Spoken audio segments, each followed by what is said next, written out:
This episode is brought to you by Athletic Greens. I woke up this morning, threw on a podcast, added a scoop of Athletic Greens to 10 ounces of cold water, shook it up, and I sipped on that while I made my coffee and started cooking my breakfast. It's super refreshing. I love the taste. There's some fruit extracts and a little stevia in there to make it tasty, not too sweet, and I look forward to it almost as much as that first sip of coffee. I think of it as all-in-one nutritional insurance. I take very few supplements. I really like to eat whole foods when it comes to my nutrition, but it can be really hard to get fresh fruits and veggies, not to mention organic, when you live in a van and travel to some of these remote climbing areas. Athletic Greens is going to give you, my dear listener, a free 1-year supply of vitamin D and 5 free travel packs with your first purchase. All you have to do is visit athleticgreens.com/nugget. I put the link right there in your podcast app to make your life easy. Again, that is athleticgreens.com/nugget to take ownership over your health and pick up the ultimate daily nutritional insurance. This episode is also brought to you by Rhino Skin Solutions, my go-to when it comes to taking care of my skin for rock climbing. I have been applying the repair cream several times in the evenings here in Waco, and it's definitely helping my skin heal faster and keeping it tough and pliable so I can try hard on all of my crimpy projects. If you want to try the repair cream and level up your skin game, head over to rhinoskinsolutions.com and enter code NUGGET at checkout for 20% off your next order. That's rhinoskinsolutions.com, code NUGGET for 20% off. You're welcome. Hello, my friends. Welcome to the Nugget Climbing Podcast. This is Stephen Dimmitt, and my guest today is Brent Barghahn. Brent is currently based in Flagstaff, Arizona. He is a badass trad climber and big wall climber and a former engineer at Black Diamond. Super smart guy, super analytical, and really fun to talk to in this conversation.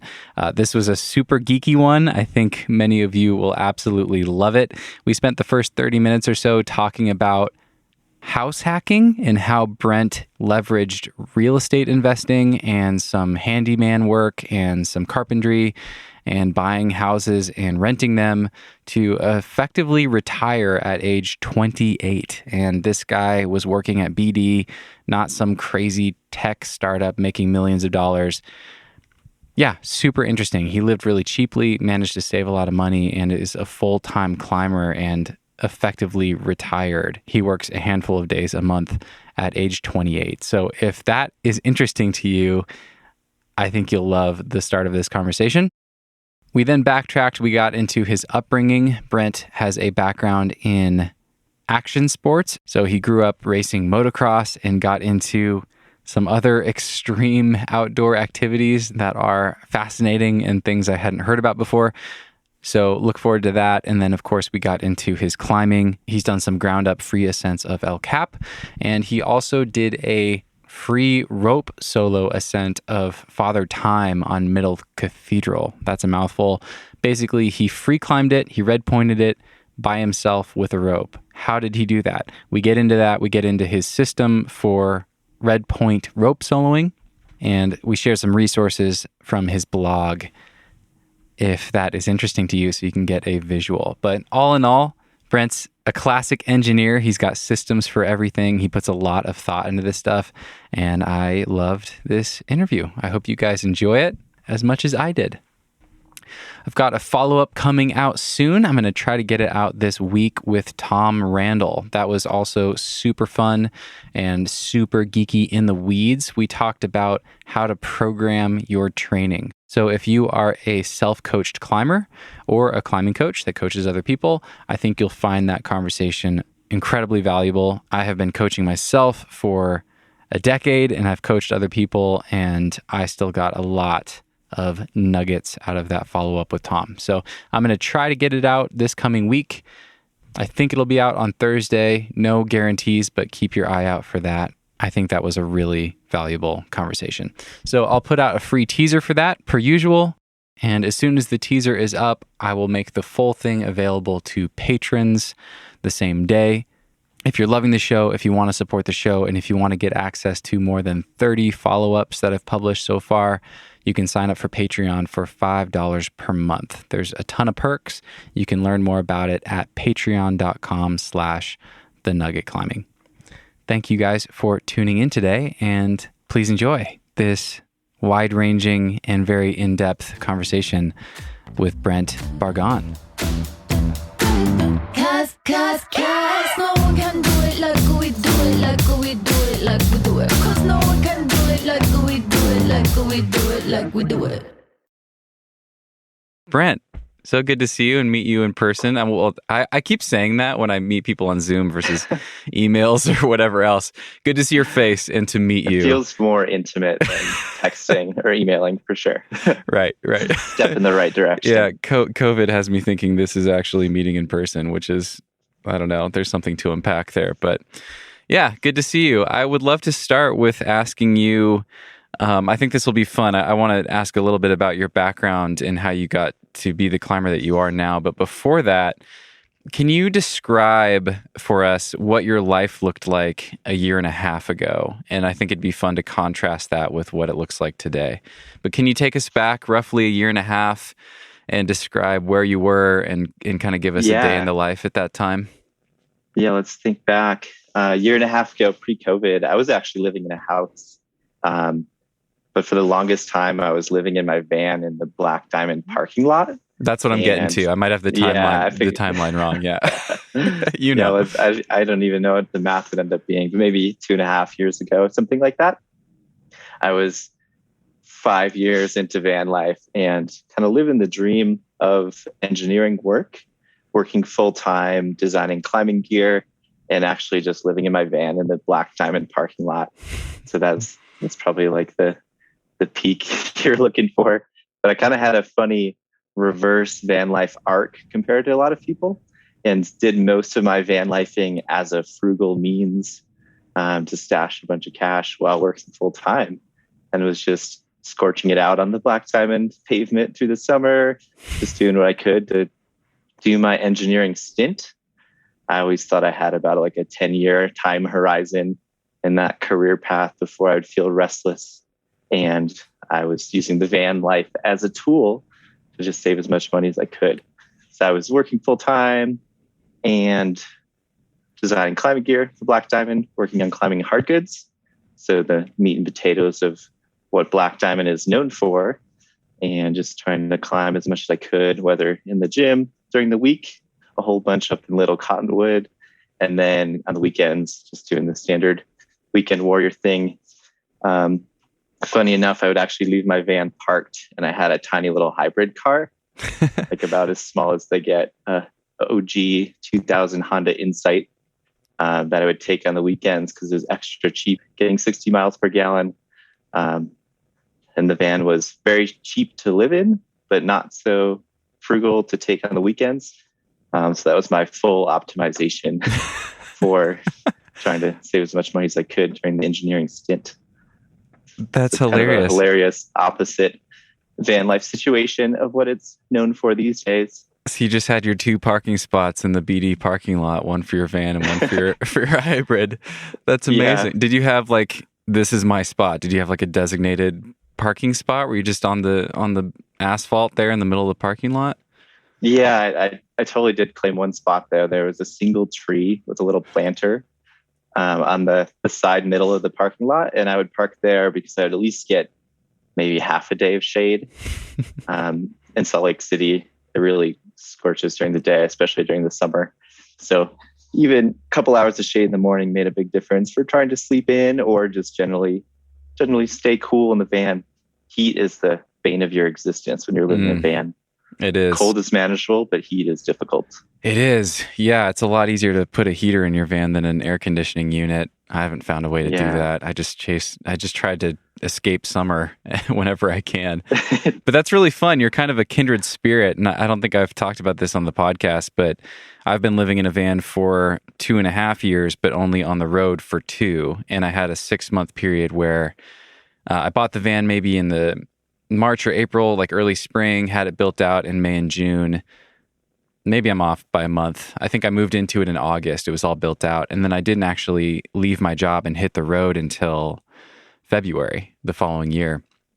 So I similarly, I was still renting a parking space at the house that I had rented a room at before. It was really funny. I was renting a room from my friend who owned the house. His girlfriend's cousin was living in their little Chinook camper in the driveway. And then I bought my van.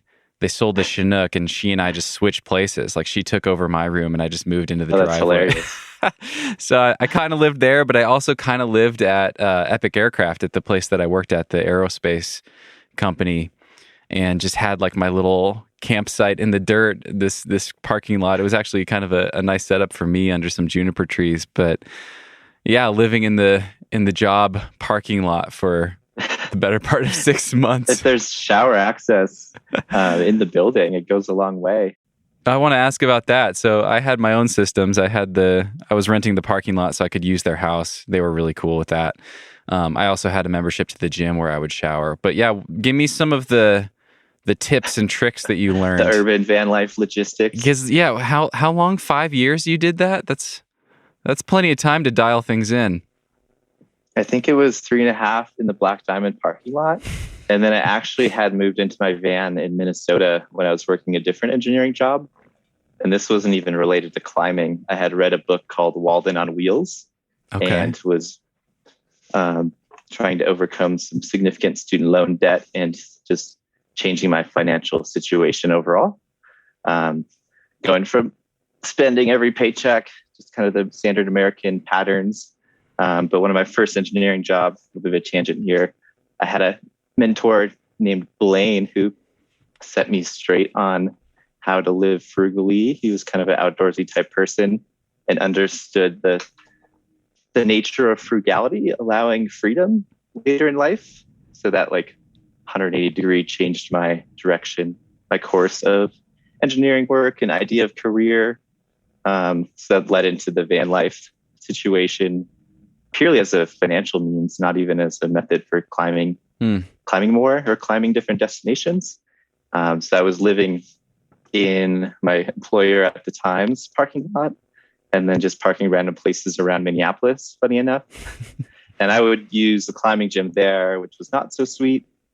Just quite a bit of commuting, a lot of waypointing, run your daily errands. But the Black Diamond situation was pretty bougie in that it was like a campground, a personal campground for me, because I could just walk 2 minutes with 24/7 access into the building and catch a shower. Stop by my desk with a little bit of extra storage, some of my bulky items if needed, that sort of thing. What did you keep at your desk? I think I kept my unicycle there. In terms of bulky random things I don't want in my van. What else do I have?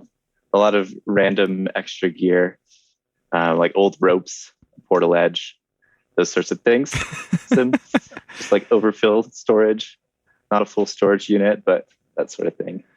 Did you get any grief from Black Diamond, or did they just totally love what you were doing?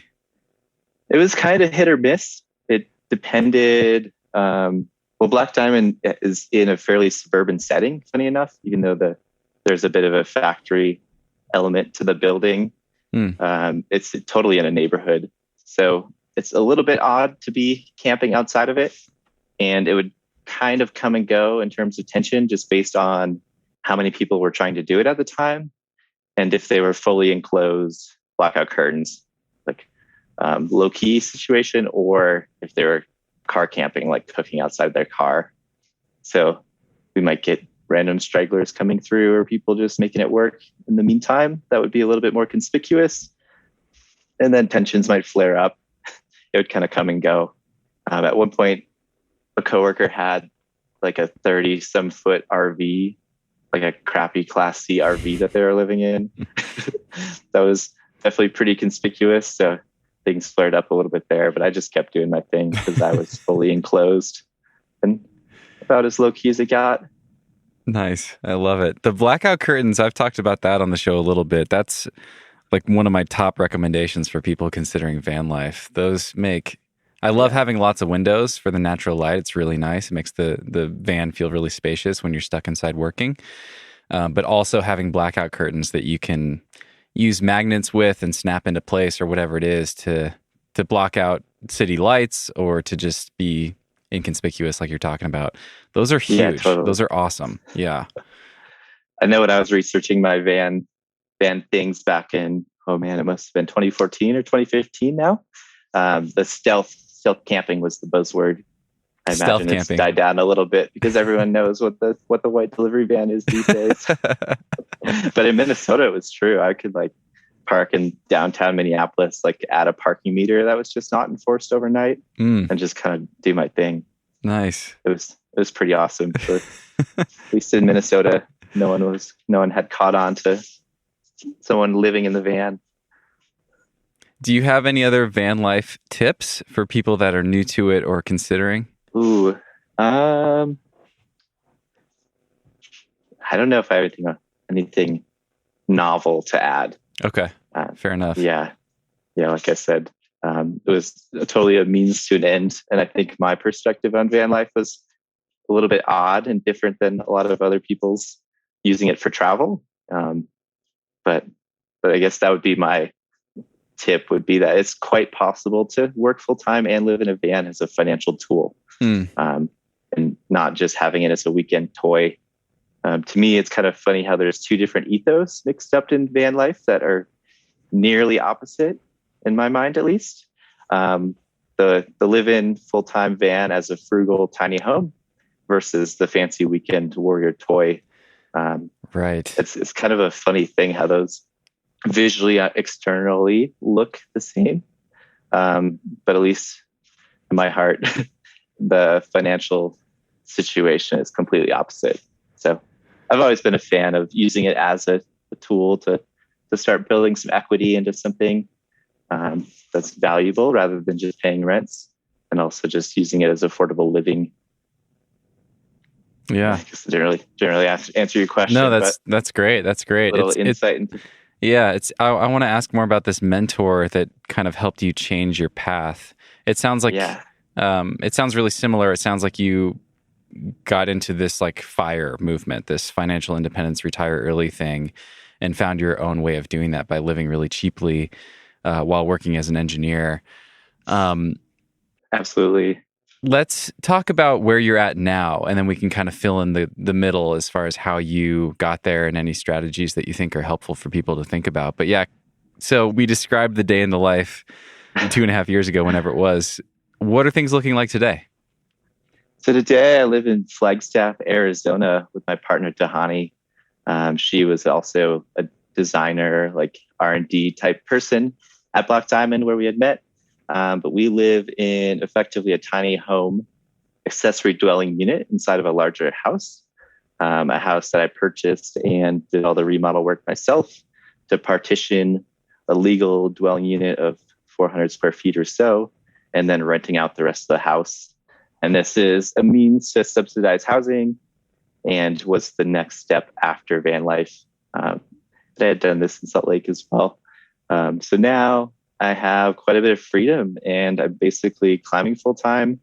I jokingly call myself retired, but I still do carpentry work and some random home remodel work, like 1 to 3 times a month. So like pretty low key employment, just enough to get a little extra spending cash for trips or whatever else. The bougie life I live. Yeah, but let's see. So you guys are based in the small house and you're renting out the rest of the house or the rest of the property? Yep. Okay. Yep, it's connected. But I remodeled it down to the studs and did double layer drywall and a bunch of things for soundproofing. So I call it a tiny house inside of a house, but it's basically a master suite that we added a kitchen to. Okay. And have like a separate entrance. Oh, cool. Yeah, in the real estate parlance, it's called house hacking. Is the buzzword applied to this strategy. And I've basically done this same move 3 times. So partly why I'm able to climb full time is I used all the money that I had been saving in van life to invest in real estate. So I was purchasing real estate while I was in my van as like a standard owner occupied mortgage. But I was just an absentee roommate. And there's a little bit of a loophole in mortgage law where you only have to live in a house for a year before you can convert it into a rental property without needing to change any mortgage terms. So as a super transient climber type, I would buy a house just like anyone else with engineering income, kind of not really live there, rent it out, live in my van. And then I would fully move out of the house maybe a year and a half later and have that as a rental property and then purchase something else. So that was my means to this full-time climbing life. And it's basically just a small-time business I run on the side, landlording. And I had done a bunch of remodel work along the way for each property. And it allows the freedom that I have now. That's incredible. So you still own, you're building on this with each one. So you have multiple properties now? Yeah. Okay. Yeah, effectively did the same thing. And this is the third house. But I have 2 other properties that are rental properties, long-term leases. And I just see it as a small local business, providing good service to my tenants. And honestly, it feels more noble to me than just making widgets that are mass produced across the world. There's like a little bit of a, I don't know, like things that the term slumlord is often thrown around and is that popped into upon. My mind. Yes. Yeah. No, I think it bugs me. I think it's great.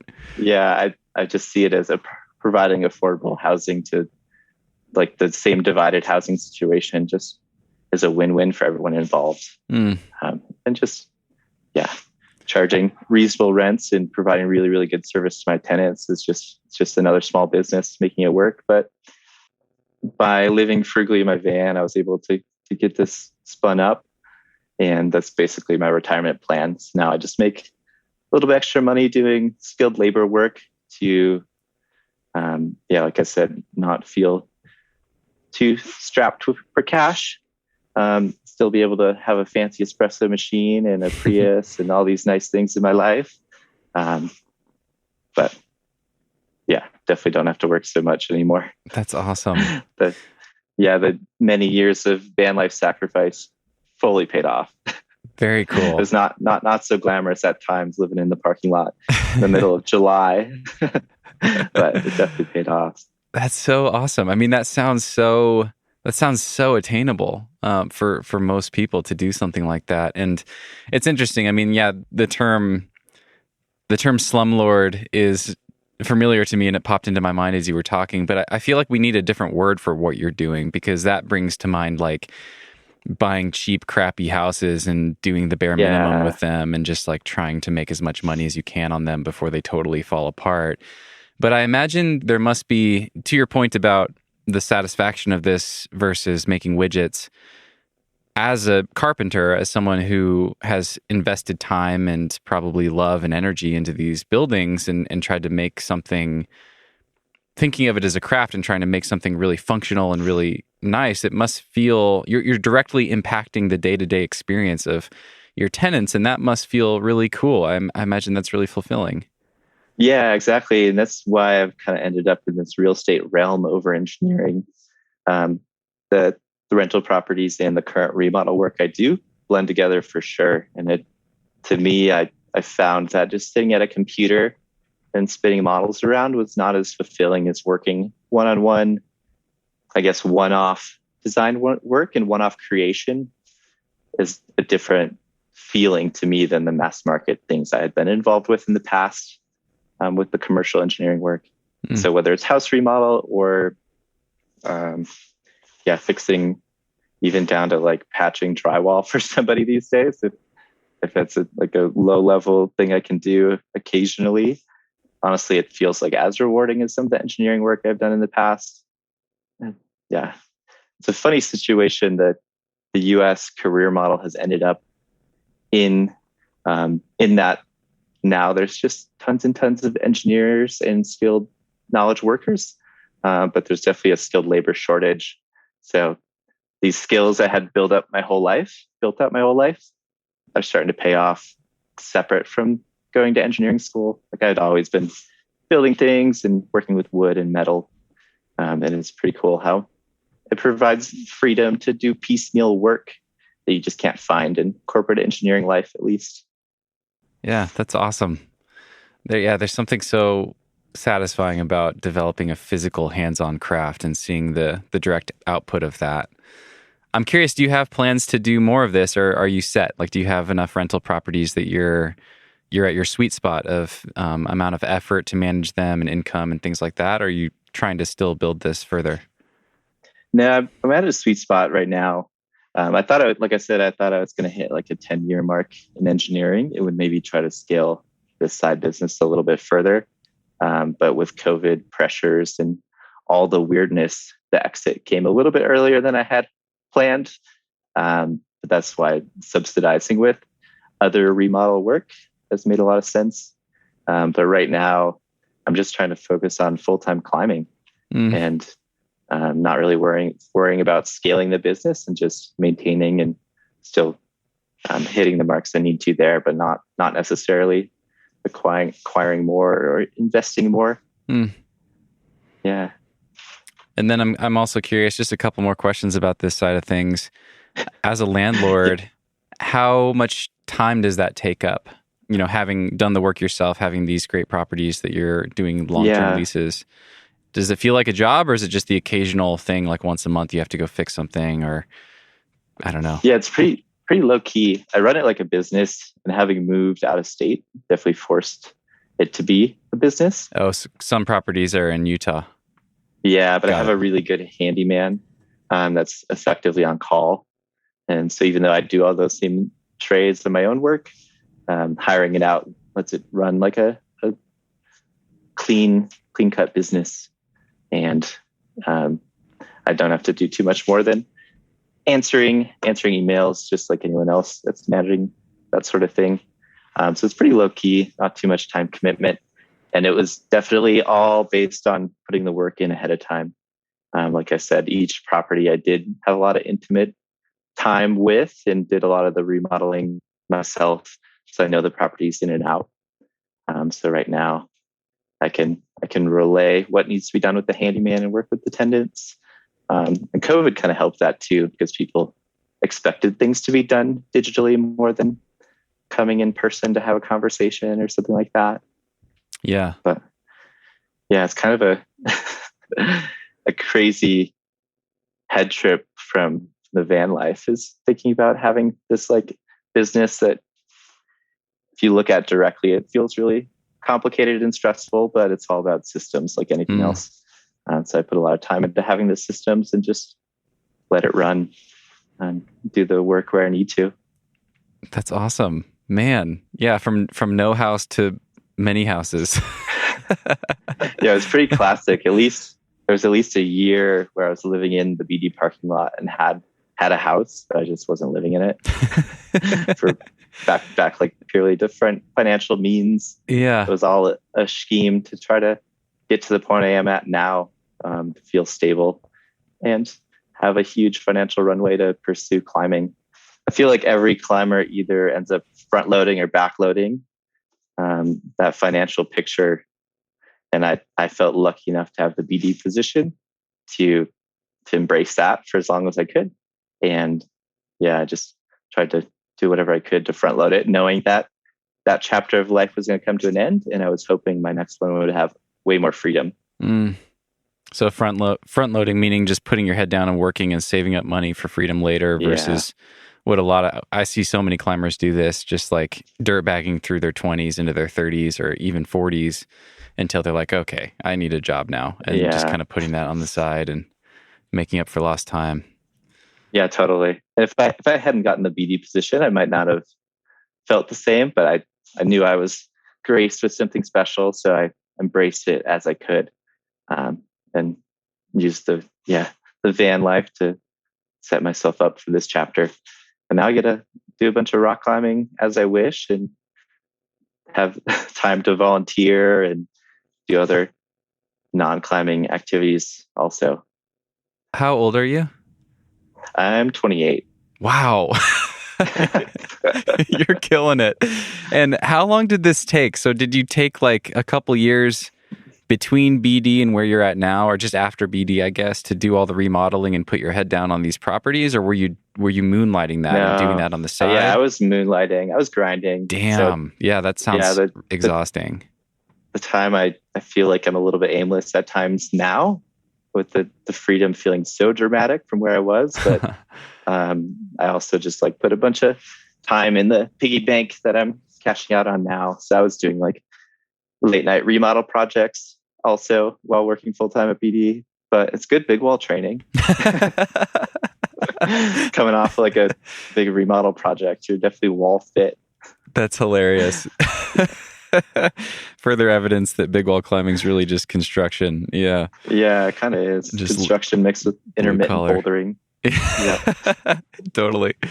I promise we're going to get to that in a second. I'm curious, how long did that whole process take from first rental property purchase to where you're at now with it, where it's like a sustainable business model? Oh man, the full transition probably starts it would have been 2014, late 2014, I think. Okay. When I met Blaine as a formative mentor in my life and started reading up on Mr. Money Mustache blogs, which I think had been mentioned on this podcast a time or two. I've definitely listened to him on, I believe, Tim Ferriss and maybe some other podcasts. I'll link to his interview on Tim Ferriss for people that are curious. But yeah, great resource. He definitely writes in this extreme character that's over the top. But that's the whole point, is he's trying to like, what a name.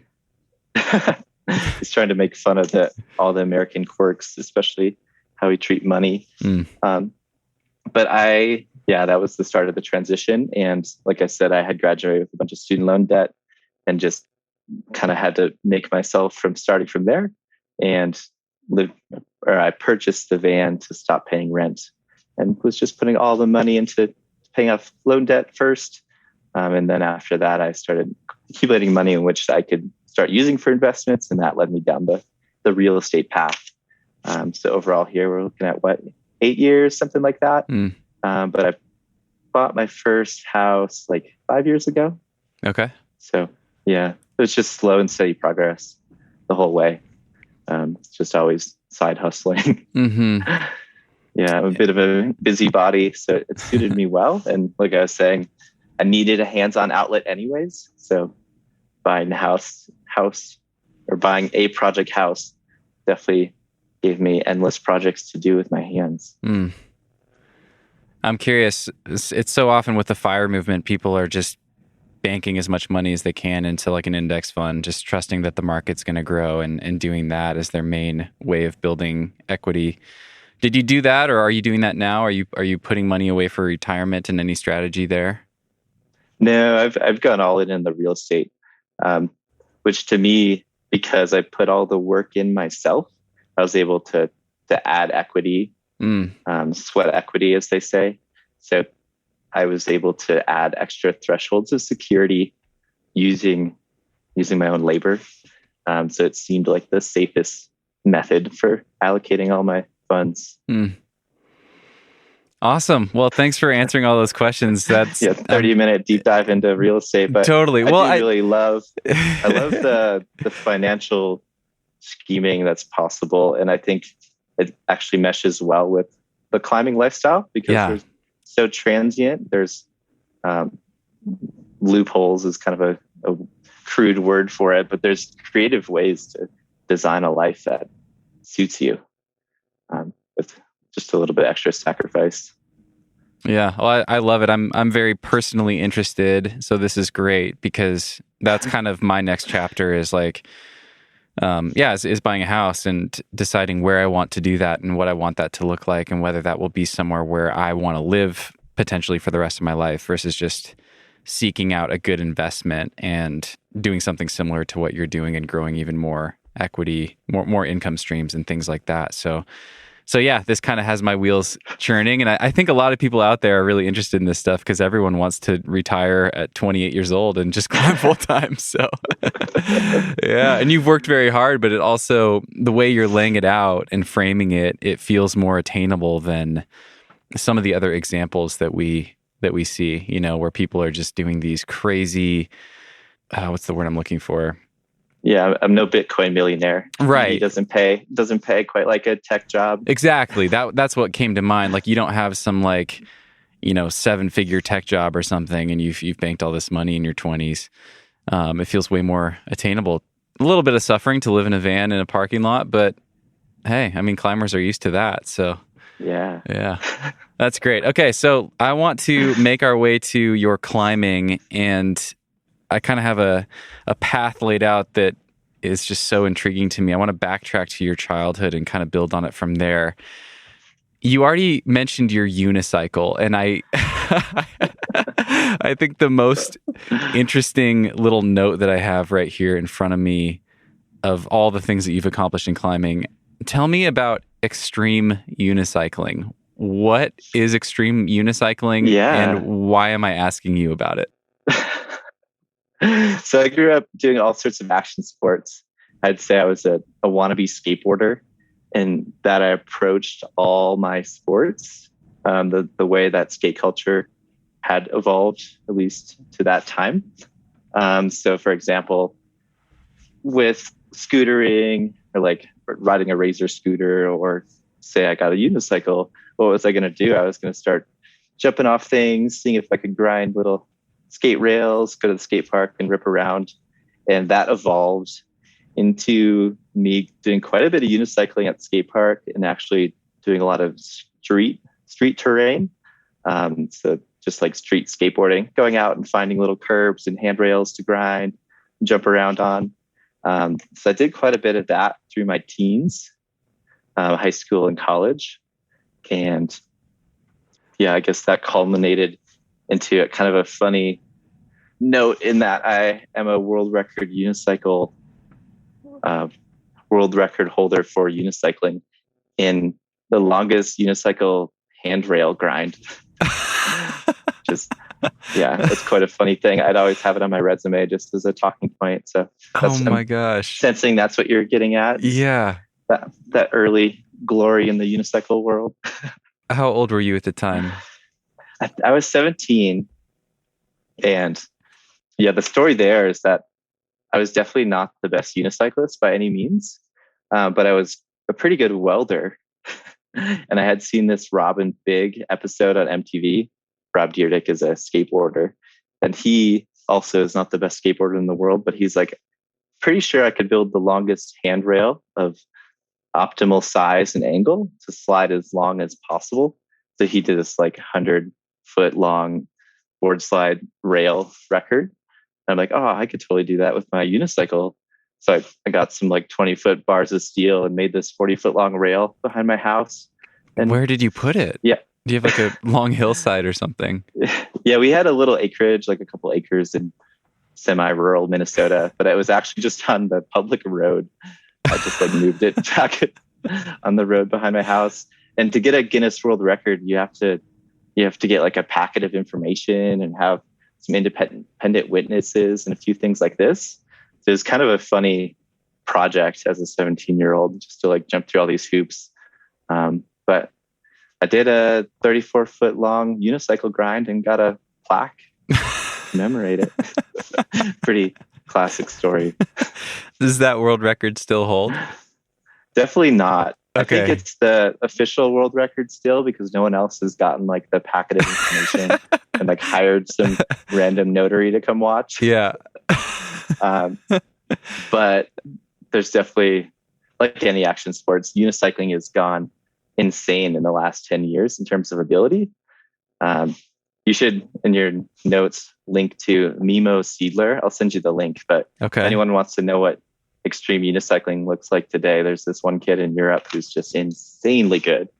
And like what I do is like, I don't know, not even close to his low-level tricks, but it's pretty cool. I think anyone would be impressed with what can be done on a unicycle. I can't wait to watch it. But I'm gonna also make you describe it a little bit, because I'm just so curious, like what people are capable of on a unicycle and what that even looks like. I've seen unicycles. Obviously, most people have. You have a bike seat, one wheel, and the pedals are directly attached to the seat. How do you grind? Are you just grinding on the bottom of one of the pedals? Yeah, you do a pedal slide. A pedal slide, okay. Kind of like on the crank and the pedal, depending on how big the rail is, whether it's like a round rail or a flat bar. But the seats have a handle, which make it possible to hop. Oh, is the handle right in front of you? Like right in center. Okay. Yep.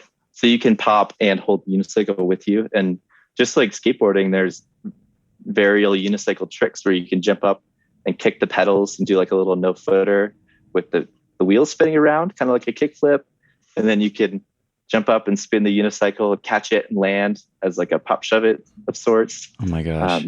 So just like any action sports, there's all these like quirky stunts that are evolved. But yeah, then for grinding, you just slide on the pedal. So you like ride up to a handrail, pop up and slide the pedal and then land and ride away. So that's what you got the world record for. What was your proudest trick from your unicycling days? I think my proudest trick was definitely just creative grinds. Because I was a welder, I'd make like zigzag rails or like curvy rails. This is when I was like 16. But I'd have cool edits of like random rail geometries that no one else was doing just because I could actually make the rail. How much of it was for the unicycling, just for the enjoyment of fabricating something and building something? It was a huge part of it. That was like a lot of what drove all my action sports is I would be out making the obstacles. And that's like fun. It's kind of like route development, but I think even a little bit deeper sense of satisfaction, creating the rails and the jumps and things like that. I had like a little snowboard terrain park in my backyard and I had a snowmaker. What? Because in Minnesota, it's really cold, but it doesn't snow that much for how cold it is. It's not like living in the mountains.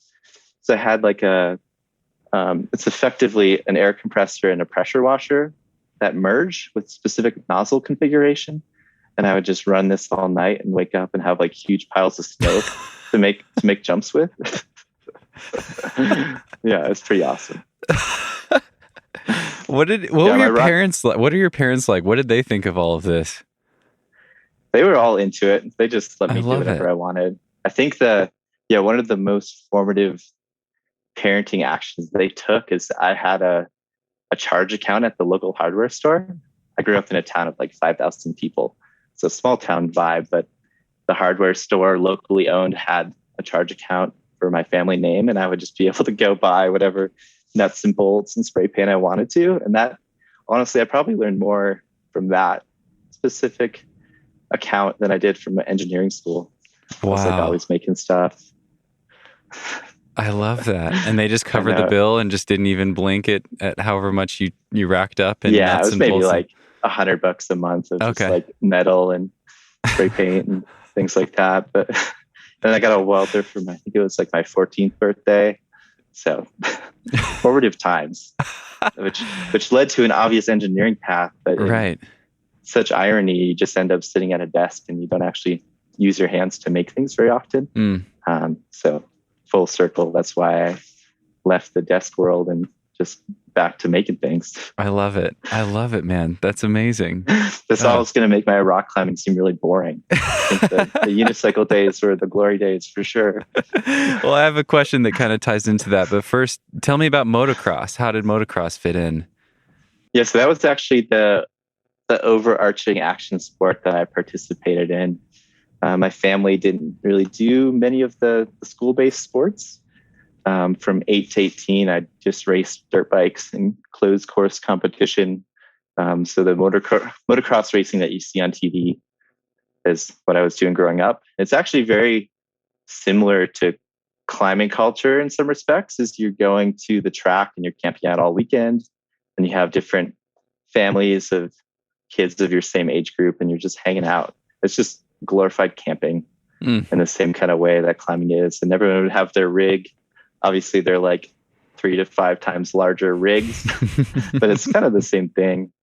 So it's a unique perspective to have in our liberal climbing culture, because I definitely understand where all the motorsport passion comes from. But at the same time, I definitely don't enjoy the razors ripping past the quiet climbing crag. Right. The like racer dune buggy side by side things. Yeah. But it was quite a background to have before coming to rock climbing, because the energy levels are just so much higher racing dirt bikes that the danger level is quite a bit higher. So having that mental fortitude of assessing risk, and often you're like committing to gap jumps mid race with people all around you, kind of jockeying for position. So it's really intense. It's an intense activity mentally and physically. So it built a strong base of assessing risk and committing to actions like wholeheartedly, which I think led directly into my love for trad climbing. Committing to runouts or unknown terrain is very similar to what I grew up doing. It's jumping dirt bikes. Yeah. Same, but different. But that action sports mentality is a great base for trad climbing for sure, even though trad climbing is not generally that extreme if we're talking just tracks and good stone. Yeah, that's what I wanted to ask you about. So because I find this all fascinating, and I think it's interesting as climbers, not as climbers, as a culture with a lot of naivete about climbing and what it is. Climbing seems like this really extreme, thrill-seeking sport, and all of us who climb a lot and have taken a bunch of whippers know it's like compared to a downhill sport or a speed sport like motocross or downhill mountain biking or something, it's like climbing's kind of lame. Like it's not really that risky or that extreme. The retirement sport. Yeah, I was joking about. It's closer to golf. Definitely not as exciting as what I grew up doing, but my risk tolerance has also gone way down. Totally. Yeah. And I used to mountain bike and downhill ski a lot and jump off of things. And there's so many things I did as an 18-year-old that I wouldn't do now. And people think I'm like way bolder now just because they don't understand climbing, right? But it's like, no, I was taking way more risk on my mountain bike. When I just didn't know any better and was just a stupid 18-year-old kid. But so I want to ask you this, because you and I are very different. I mean, I more or less stick to very safe, difficulty-oriented climbing facets like bouldering, and I do love highballing. I've done some of that. Has some objective risk, but I don't do a ton of that. I mostly sport climb. The trad climbing I've done is relatively safe. But you're kind of further along the extreme sports spectrum of climbing. You've done some hard 513R rated trad leads. You've done a bunch of rope soloing on El Cap, like speed rope solo ascents and things like that, and ground up free climbing on El Cap. Have you done anything in climbing that matches the thrill of those extreme sports, like the unicycle tricks and the motocross? Not really. It's all felt like much mellower. Yeah. I don't know that. Yeah. So the rope soloing the nose in a day felt pretty radical, pretty out there, but in a much slower paced situation. But a similar sense of commitment, walking up to this huge piece of stone with a backpack of rope and be like, I'm going to climb this. Feels so improbable, and just sticking to the plan and charging ahead. But definitely not in the sense of imminent danger.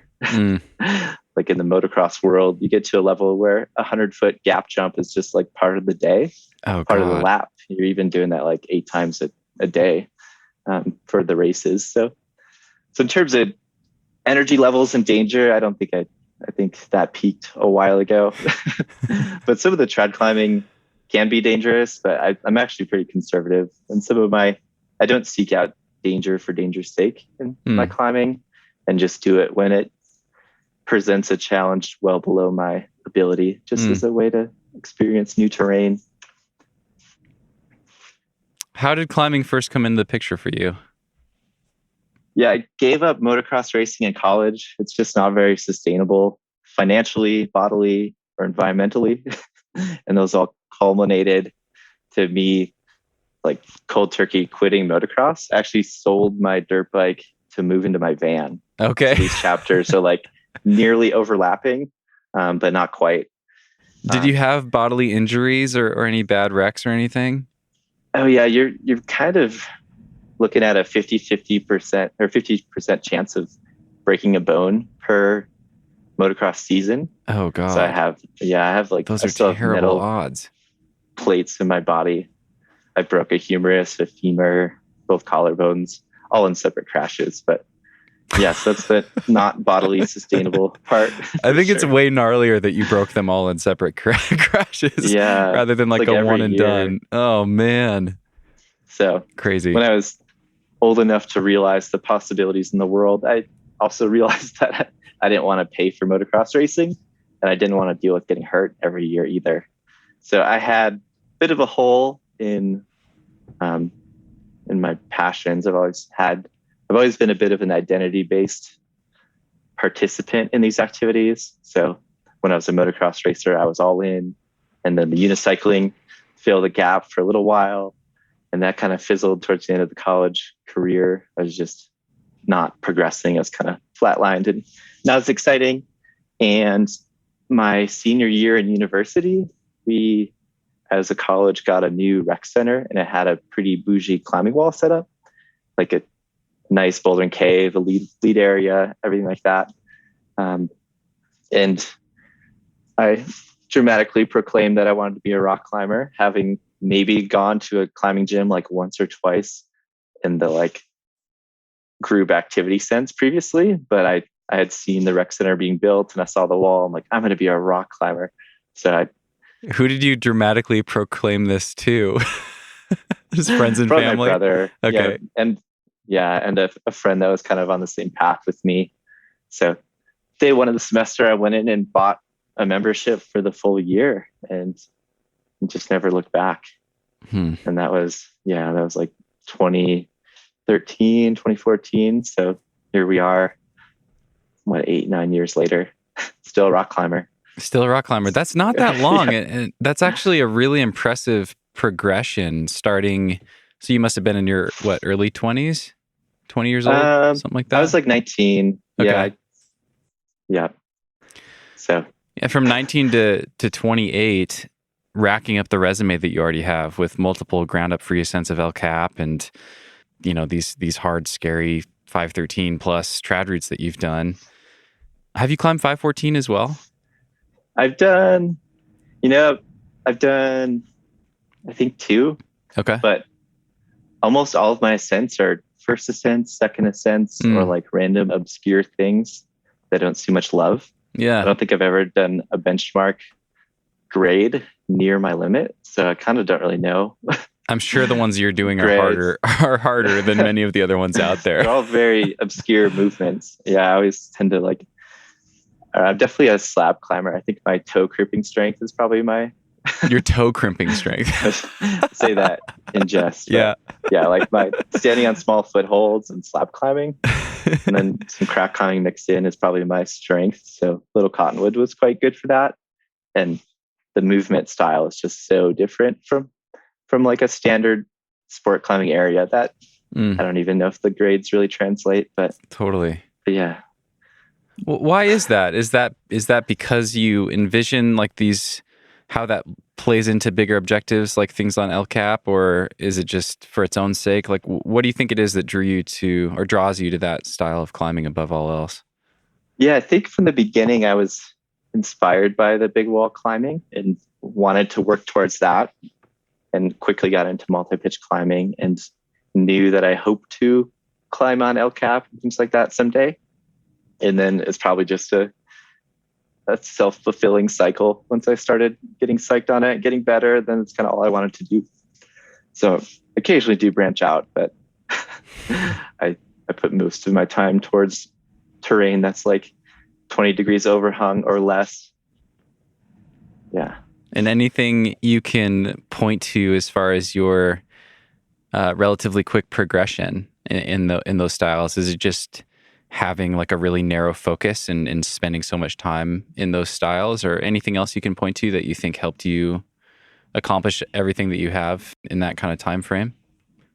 Yeah, to me, it was mostly about practice climbing. I did quite a bit of gym climbing and built a base of strength, but I also just did lots and lots of mileage. It was going out to Little Cottonwood, which was also a formative playground in the style of climbing I became good at. Because it all is slabby and weird leaning flared cracks. And I would just spend most days after work out there doing mileage, whether onsighting challenges, working through the grades, or at some point I just did a lot of rope soloing, just going out and working on hard routes and new projects and things like that. So I've always had a mileage focused climbing life. And I think for those styles specifically, they're so skill based. You don't really need the pure shoulder power or something like that, that the practice paid off dividends. I'd be curious to ask what some of your goals are and what are things that you think you need to work on that you have neglected through that focused approach to this point. Like, what are some of the things that are going to, that you need to do to unlock the next level, whatever that is, if you have goals like that? Yeah, I would definitely like to do just more and more things on LCAP ground up specifically, and then break into solid 514 trad climbing. I have a handful of things in my mind that are like vertical kind of tech cracks, seams. But to me, I think sound heinous. I'm just shaking my head. I love that stuff. Amazing, dude. Yeah, it's badass. For me, I think capitalizing on my strengths of already having pretty good finger strength, but bumping that up even further. Where do you think that comes from? Because that doesn't really make sense given your upbringing and background. Is that something that just came easy to you? Yeah, I think it might have something to do with motocross, because you are holding on, and the position of a motocross racing is actually the same as, what would it be? It'd be a reverse bicep curl if you were to have a bar. I think I'm saying that correctly. Okay. So like a palms down bicep curl. Yeah. And that's like the position of just like riding a bike, but standing up and really muscling the thing around is what I grew up doing motocross racing. So I think the aptitude for grip strength was already built. And then that actually is the same muscles used for thumbs down finger crack climbing. So I think there's some translation there that once I figured out the technique, I already had a good muscle base for crack climbing and fingery climbing. And yeah, like most climbers, I probably just went down the rabbit hole of what felt good early on. But that's my theory. I don't really know. I never really trained until kind of the last year, as I had more freedom. It had always been heavily practice based. I go to the climbing gym, but just do like anaerobic threshold volume without that terminology in my head. But I would just do kind of pumpy, rapid fire bouldery sessions. Okay. Yeah. Gotcha. I'm going to mix in a question from a listener. This is from Christoph. And this is good timing. This ties into what you just said. But Christoph wanted to know, how do you train for hard trad climbing specifically? He had a couple questions, but let's start with that one. Yeah. For me, for trad climbing, it tends to just be boulder problems between stances, in my experience. So I did a lot of gym bouldering, and then a lot of practice from the mental side of things that I already had built up from action sports, of just full commitment. And those two meshed together. So I guess not so much training as just lots of practice climbing, but focused on bouldering, and then focused on my mental training and climbing tends to be onsight climbing. So I do a lot of onsight challenges, saving routes for like a fresh day to give it hell and get scared above gear, but practice that full commitment. So I think bouldering combined with like on-site threshold climbing then bumps up your red point trad climbing grade quite a bit. I had a second question from him that I'll ask as well. I don't know. I'll ask it. We'll see how this goes. But I don't know how much like head pointing or red pointing that you've done, like hang dogging and working out sequences and that sort of thing. But Christoph wanted to know, is there any difference between how you prepare for difficult gear pitches, red points, versus sport climbs or other modes of climbing?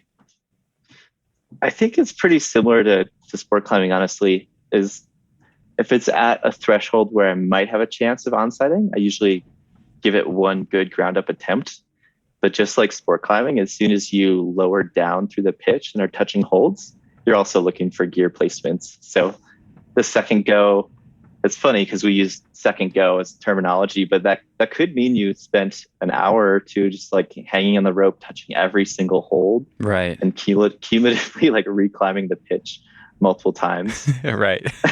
But if you didn't touch the ground again, it's still a second go. Totally. Funny terminology, but that also applies to all of my trad leads. If I didn't do it first go, it's effectively a head point because I knew exactly where I was going to put each piece for the most part, or at least like how the sections are going to feel and what roughly the placements are.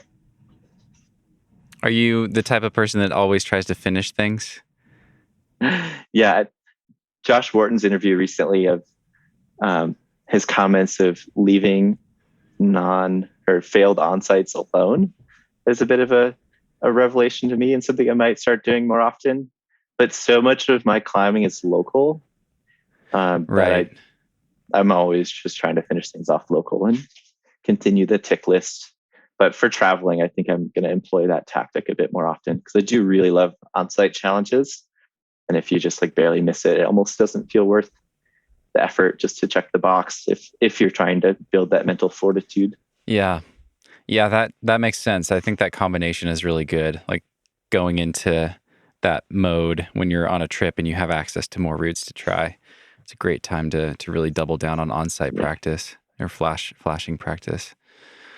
Tell me more about your time in Little Cottonwood, because I actually have a little note here that says SLC, that's Salt Lake City, hyperlocal. So I'd love to hear you describe what a hyperlocal is.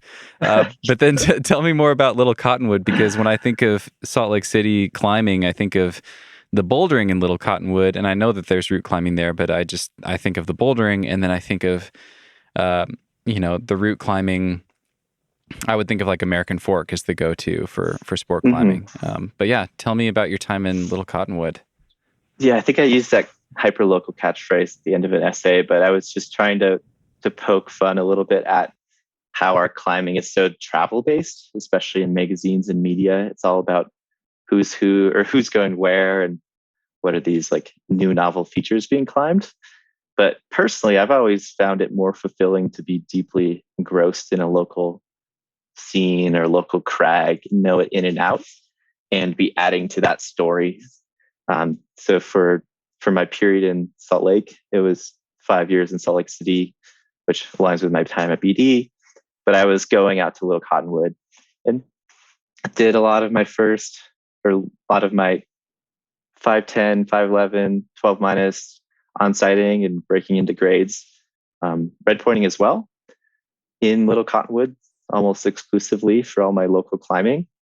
So it was an amazing place to go through the grades, and it's basically all trad climbing, even if it's bolted. It's just tech granite. To go back a little bit, Little Cottonwood is a canyon, a single canyon full of these very slabby granite-esque features, and then they're cut with steep gullies, so you get some steeper climbing on different aspects, and then these like kind of potato chippy, scrappy slabs all over the place.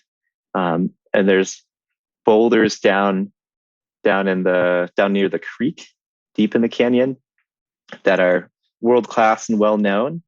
But the demographics between the bouldering scene and the route climbing are like fully separate. Funny enough, so they're like different worlds for sure. Yeah. And the boulders are objectively better. It's something to do with how they weathered, but the stone is for sure way better on the boulders. Okay. But the routes are usually good enough, maybe a little flaky, but the route climbing had been fairly stagnant. I think the like namesake, the Craig famous 13B Orange Crush was put up in 89. And then there was nothing to match it grade wise until Mason Earl did Alpenbach Crack in like 2014 or something like that. Wow. Maybe 13C, and that hadn't been repeated. So it's kind of just lost in time. And I had a ball working through the grades and getting a bunch of the second ascents that just kind of had been left undone. And there was a lot of mythology behind what these routes even entailed. So lots of storyline built up in my heart of what these routes should be, how they feel, and then to break those barriers down and execute along the way was just super formative. And then it capped with a COVID year of me just rope soloing old projects and new lines. And I think I did like 4 or 5 13 plus first ascents in 2020, right before I moved. Whoa. Yeah. Some of them, some trad routes up to like 13D. And then one that's probably a 14A sport route.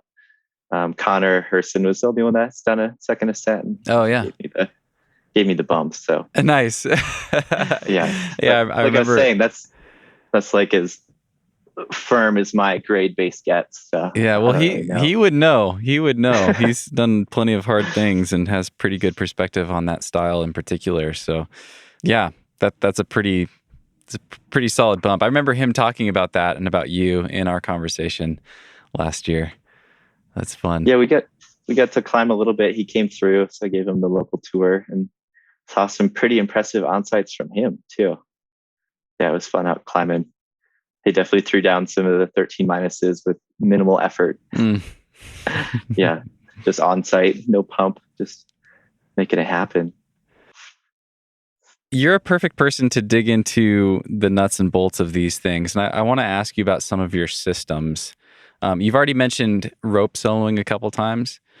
And usually, like when I think of, when I hear the term rope soloing, usually aid climbing comes to mind. It's just a form of solo aid climbing and then back cleaning and then continuing up the wall without a partner.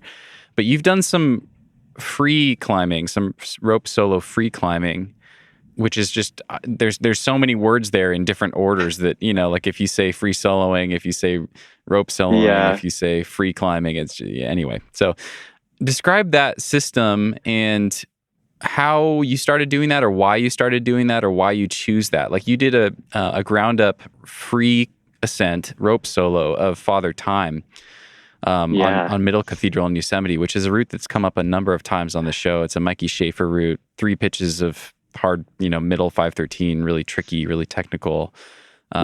Maybe like, what is it, 11 pitches total? No, it's like 20. Oh, it's 20 okay. pitches. I think I made the same mistake last time when I talked to Katie. It's a full big wall. Yeah. It's got 5 pitches of 512, and the difficulty and the mental stress is almost perfectly inverse, such that the 510 climbing is like super stressful. 511 climbing is not so bad. Some of the 512 climbing is pretty heads up. And then the 513 climbing is just like standard cragging. If you say so. 1,200 feet off the ground. Wow. Makes it a little more exciting. But yeah, the rope soloing ended up, I'm a fairly introverted person and I'm always trying to do things on my own. So the rope soloing initially began from me wanting to go project routes alone. So I would rope solo aid climb things to then be able to top rope solo behind myself, just to go work pitches or replace anchors, just kind of have freedom in the mountains, or at least the crags, more likely, to be on my own and do my own thing. And that then evolved, having done a few nose in a day ascents where I was short fixing, but not doing the PDL death loop situation where you just have 60 feet of slack that you're climbing with. What is PDL? I think it was Pakistani death loop. I don't know the full origin, but it's like a joke term in Yosemite language used to describe fixing your partner's line. If they're jugging the pitch, you fix the line, but keep 60 feet or 40 feet of slack on your side as a leader, and then effectively soloing off the belay until you get some pieces in, and then the extra slack in the system decreases as you get further and further up. But I was not into that. Even though I have this action sports background, I just choose to take systems over risk. So I had done some nose in the day ascents where I would do a similar thing, except I would be rope soloing off the belay with that extra slack, but have a belay device in the system so that the fall was mitigated. Okay, so you're climbing with a partner and you're short fixing, but then you are rope soloing as you continue up. Got it. Yeah, I call it a rope soloing head start. So while they're jugging the pitch, instead of just sitting there, you could use a gree or whatever device and be rope solo lead climbing to get a head start. And this leads to my rope soloing progression, because I had done nose in a day a few times where I would rope solo entire pitches while my partner was jugging the previous, because I turned out to be pretty quick with the system efficiency or just mental processing of what's going on. And that led to me being like, hey, I think I could just go do the nose in a day alone. That'd be pretty cool. And I always love the improbability of rock climbing, whether it's subtle moves that seem like they shouldn't work, or like I said, walking up to El Cap with backpack full of rope and just trying to climb to the top alone. Those are the experiences that stick out to me. So once that seed was planted, that led to, in 2018, doing a solo NIAD ascent. And that went really smoothly. So that was just another step of rope soloing confidence. That's the nose in a day for people that aren't familiar with that acronym. Yeah. Yeah. So you're leading, rappelling the pitch, and then jugging back up and starting again. So you get a good bit of extra mileage from having done it with a partner. 30 extra pitches plus 30 rappel art. Yeah. Jeez. But I hadn't actually done that much free climbing while rope soloing, other than like 5'10" nose romping, where you would still be grabbing a piece. I would often climb the nose in a day with a dogging draw on my blade device, or my blade loop, funny enough, because I see French freeing as less about pulling on gear every move, but more about never hanging on your arms. So I would just bust some moves and then I would dog in just like a sport pitch as my method of saving energy. But you often are using your hands and feet to bust significant moves while rope soloing in that short fixing sense. This is like a mush of terminology, but that then led to what you described of, let's see if we can get the adjectives right, but free lead rope solo climbing, and specifically in a red pointing sense. So my aid climbing, I had always used a silent partner. And that was actually partly what kept me from doing things red point free climbing with a solo device, because I had opened one of those up being an engineer at BD, and the little metal bits that spin out and jam in the seatbelt style mechanism are really small, and they rely on steel to metal interface, or just like not even a friction, but like indentation sort of catch. Are you talking about a gree here? Talking about a silent partner. Oh, what is that? That's the device that's used for rope soloing. That's like a rolling clove hitch style mechanism. Okay. Yeah, they're really popular with aid climbers because they are so smooth. Okay. But I was just making a tangent into the weeds to describe that. To me, having seen the mechanism from the inside, I didn't trust those to go take a bunch of free climbing wingers. So that was a limitation in my rope soloing that just this last year I kind of overcame in combining some different methods to switch back to a gree for rope soloing. This is leading into the father time story, but great. This one's for the super geeks. So the people that want to be full-time climbers and aren't pros and want to learn how to do the rental market thing. And then also, once they accomplish that, they can go climb on their own a lot. Yeah, deep dive every step of the way. It's funny enough, I don't even rope solo that often. Like, these few stories are kind of the majority of the times I've done it, but it's always this like crazy cool experience. That's a big highlight. Let's add something in real quick. I don't mean to interrupt you. I'll let you continue in a second. But I think I just saw on your blog, which I'll link to in the show notes for people. You did like a article about your setup for this, correct? Yes. Okay. So if people want to reference that, they can check that out after the conversation for a visual. Yep, totally. And that's what I was going to describe next. Is this spring, I had remembered seeing over the years different people using gree-grees for a setup for hard rope solo free climbing. And I just realized that the silent partner concern could be negated by using this device that we're used to for catching repeated falls, because it's metal on soft good connection for the braking. The rope clamp is not suspect to wear, and it's all external to be inspectable. So then there are risks in using the gree for rope soloing, in that the beaner itself is not redundant. The silent partner has room for two locking carabiners to connect to your harness. The gree only has one, But like I said, this would be easier to see in the blog. But long story short, using a certain style of racking the free rope on an extra gear loop of my harness on these clove hitches that I can dump while I'm climbing. And those all hold what I'd call the cache loop. So that's effectively the brake strand of your gree. If you keep that light, just like when you're belaying a sport pitch, if you grabbed maybe 6 feet away from the device, but then just held that slack in your hands, the device will feed smoothly. And that same principle applies if you're rope soloing, but you just pre-stack all the rope you need for the pitch on your harness on these clove hitches. Okay. That allows the device to feed while you bust moves. And then say every 20 feet or so, you have to stop and dump a little bit of extra rope into the system on the cache loop side. So this is the free side of the belay device. But that allows you to actually do some hard climbing and trust the device and have redundancy. And that's how I did Father Time, is I rope sold it over 5 days and just brought my wall kit and went up questing alone. I had been on the route probably like 3 years before and climbed to the top, but didn't really work the crux pitches. Was just checking it out. Kind of got the beat down, honestly. But yeah, the rope solo ascent of Father Time was just me leading, free climbing, and then wrapping, jugging, and hauling my kit, and just slowly progressing as I went. But each pitch I was red point rope soloing.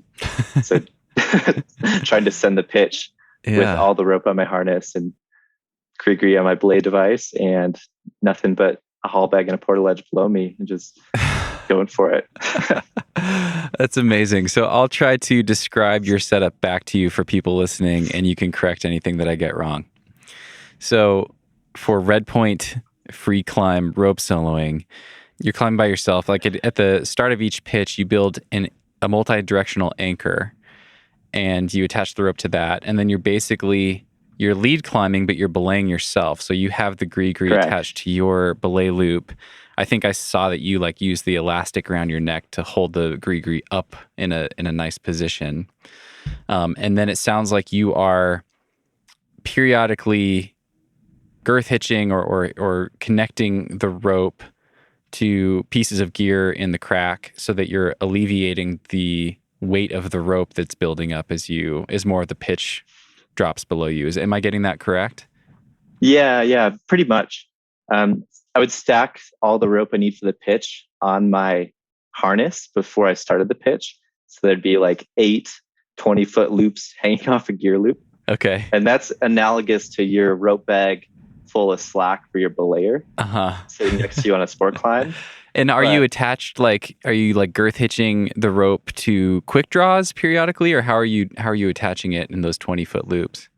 Those are just to my harness with clove hitches that allow me to dump the slack while I'm climbing. So while I'm free climbing those hard pitches, I can pop the clove and add more rope to the system. Okay. And then say I'm halfway up the pitch, all that rope is on my free side of the harness, but then from the gree, it goes through the gear down through all the carabiners for the cams and whatnot, down to be fixed to the anchor. So the anchor is the hard point. And if I were to fall, I take a standard lead fall. The gree catches like normal, and these cache loops are just hanging out on my harness. It just adds a little bit of extra weight and extra things to get your feet tangled in. But it's a method that allows you to free climb at a pretty hard grade with got it.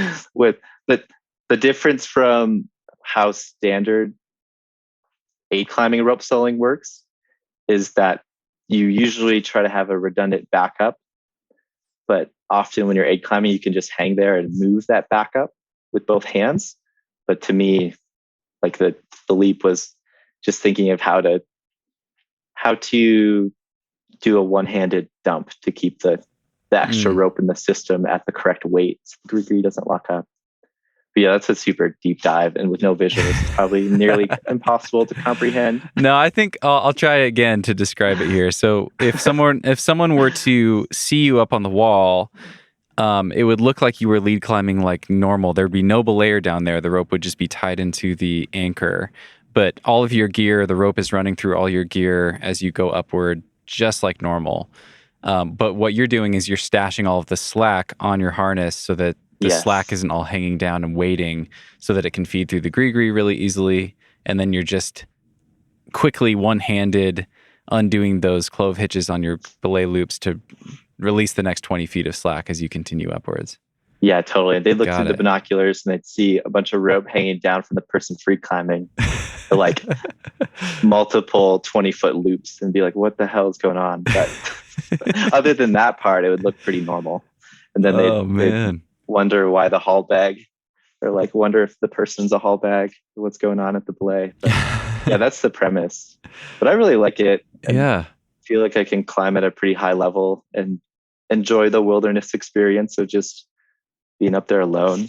I had a portaledge and was up there for it was like 4.5 days, I think.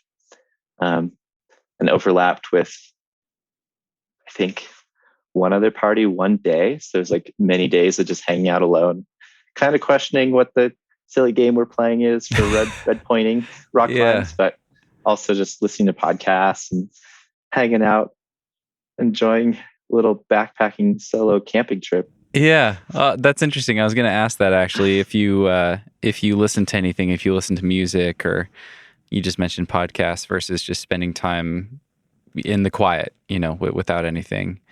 Yeah, and that trip I did a lot of podcasts.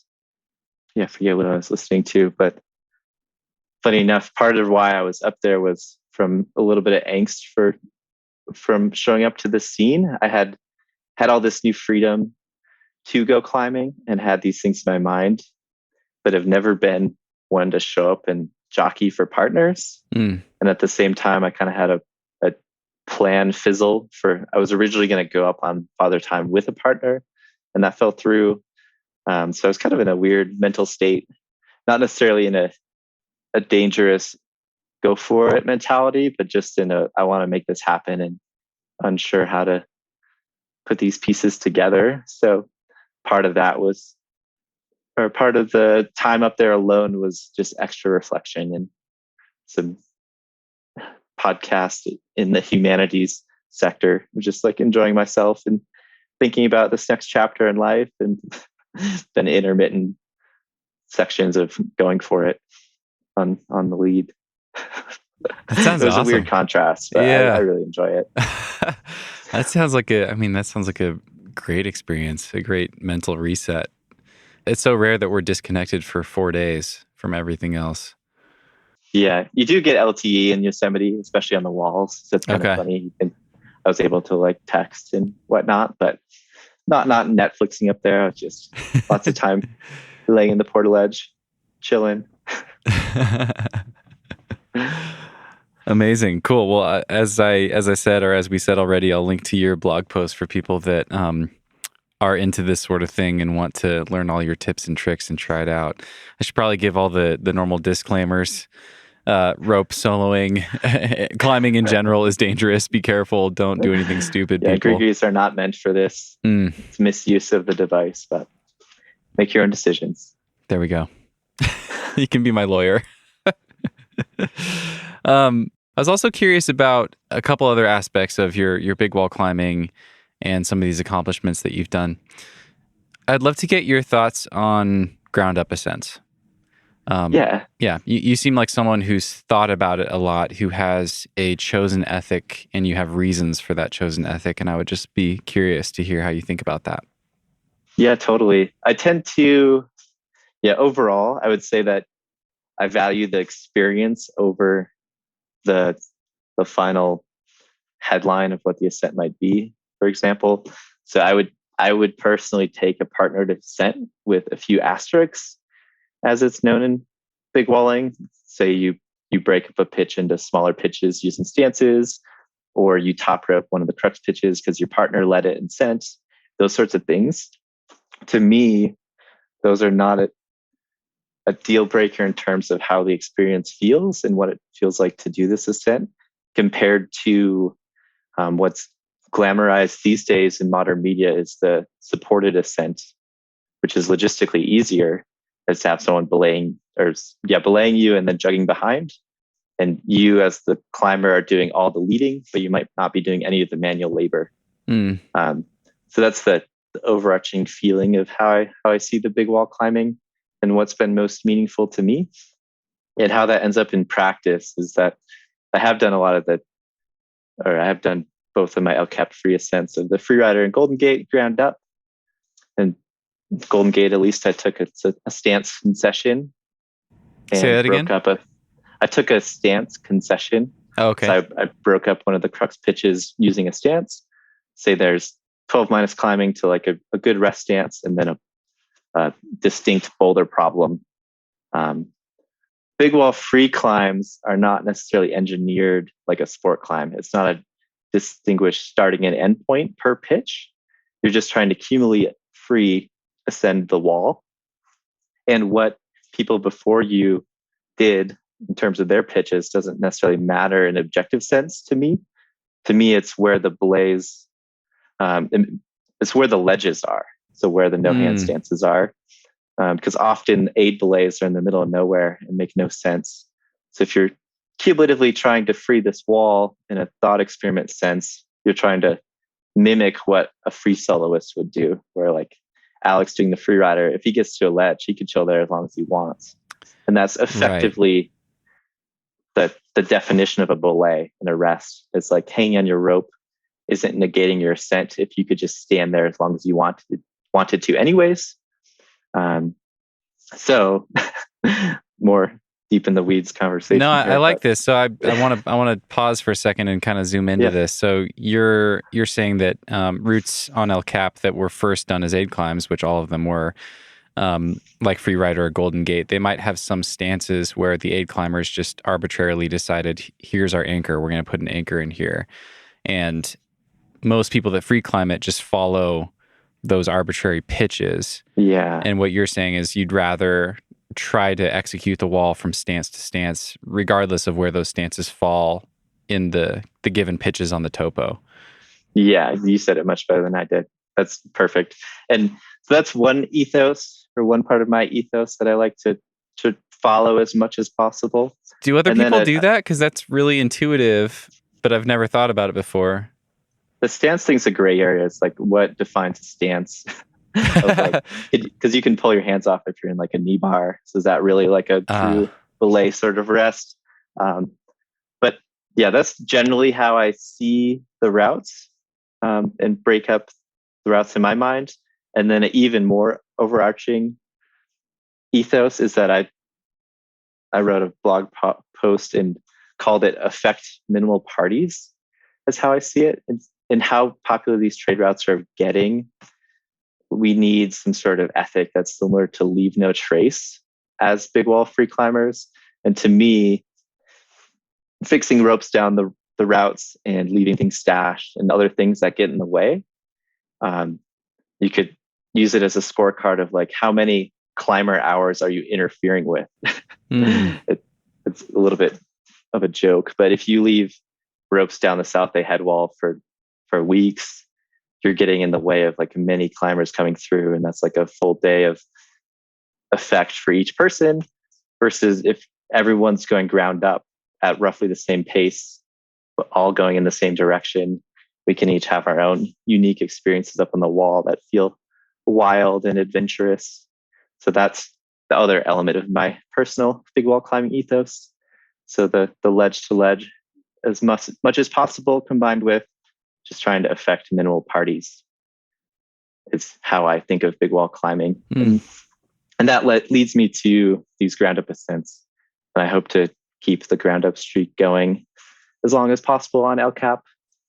But it's very nuanced, because even something like rappelling into changing corners could be two different situations, whether you have 600 feet of static line left up for the day while you're working it, versus left up for weeks while you're working it. Or you could even rappel pulling your ropes and rappel the whole wall, and you might overlap a few parties, but only for a moment. You're not leaving a mystery lifeline to the summit that comes right when these people are having the experience of their lives, aid climbing the wall and um, have this like artificial way out. Yeah.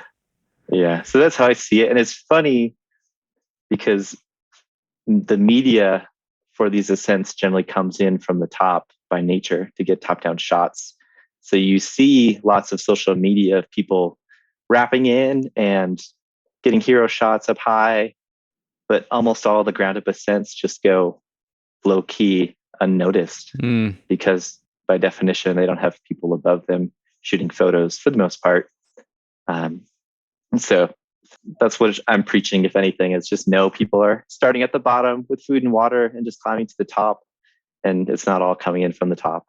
And the framework, like the current scorecard for big wall free climbing is how many asterisks did you take? How pure is your ascent in terms of did you break up pitches, back to the ledge idea, or how many times did you fall?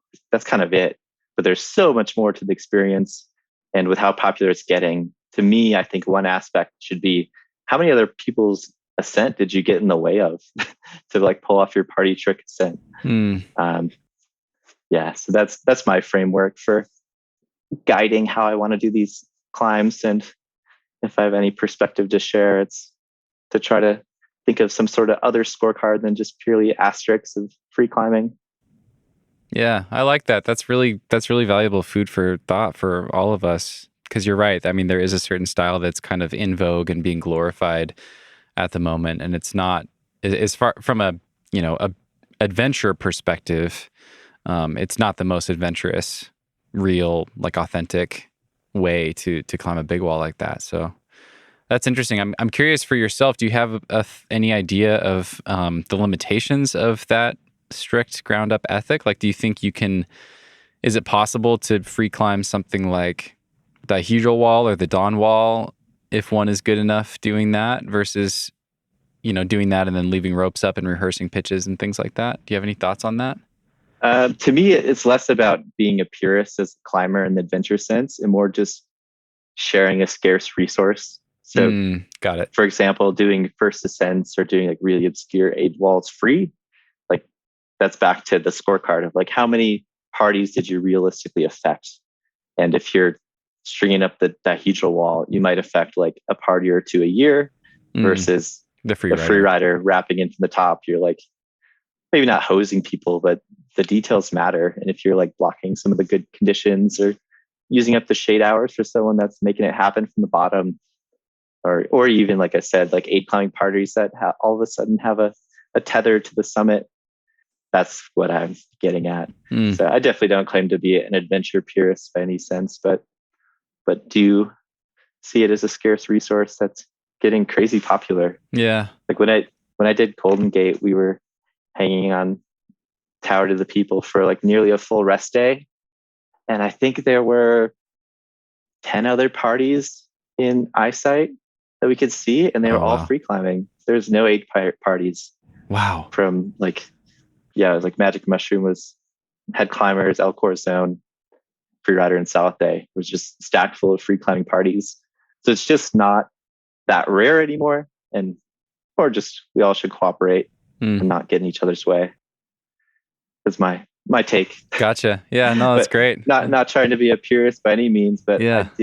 I just feel like there's an equation that's being forgotten about. So that's what I'm trying to share. Awesome. Yeah. What are some of your dream routes on El Cap? What are the ones that you lay in bed thinking about at night? Big aspirations. Or it doesn't have to be El Cap. I'm just curious where you hope to go with your climbing. The biggest thing on my mind is Magic Line. That's something I've top roped on a little bit. And awesome. Back to my small foothold strength. That's exactly what that route requires, combined with a good bit of head game. Yeah. So right now that's like a route I'm working towards, and it's something that guides my climbing and training. And then otherwise just kind of working through the grades on El Cap. So El Corazon would probably be the next candidate, and then maybe something like Pineapple Express, the El Nino variation, and then hopefully some days. Yeah, I'm just like listing all the routes on El Cap because they're all on my mind. But just working through them, like I said, trying to keep it ground up, at least on the trade routes. And from there, we'll see what happens. Awesome.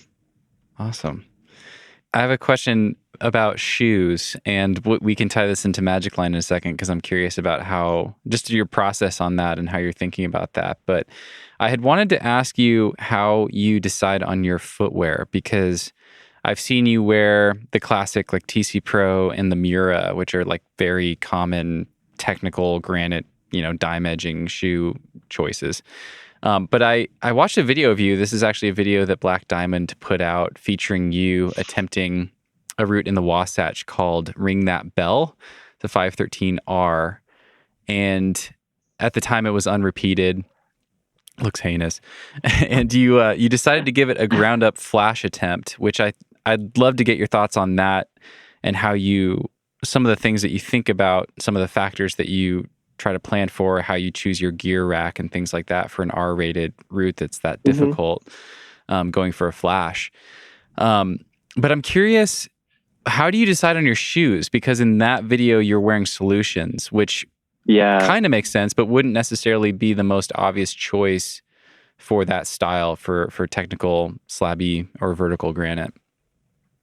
Yeah, I pretty much have 3, maybe 4 go-to shoes. So the TC Pro is obviously the comfort shoe that I can, on these El Cap ascents, I'll literally climb a pitch near my onsight limit and then haul the bags still with my shoes on, maybe unlaced a little bit. But that's just an incredible bit of performance out of a shoe that you wouldn't think would be possible. So the TC Pro just seems to be on its own for that flat foot comfort, but still has some precision. So that's a utility shoe, but I don't do much of my hardest climbing in that shoe.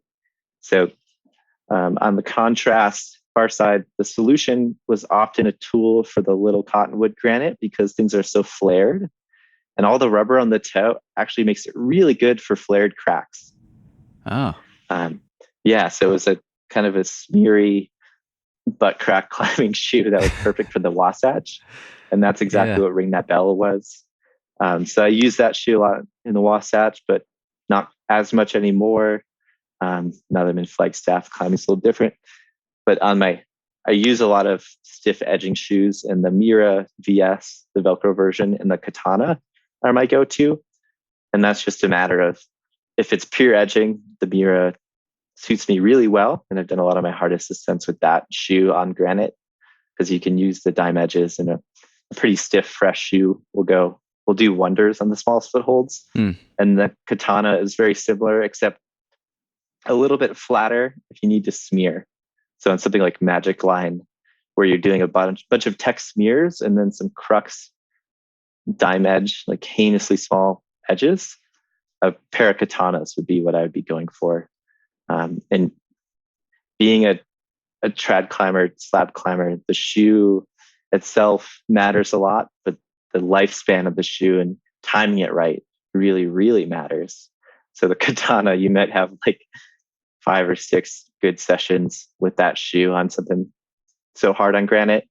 And that's why you saw Tommy on the Dawn Wall with like a dozen pairs of TCs, because the precision, like if you just fall and skid down, like eraser wipe your shoe down the slab once or twice, you can take the edge that you need.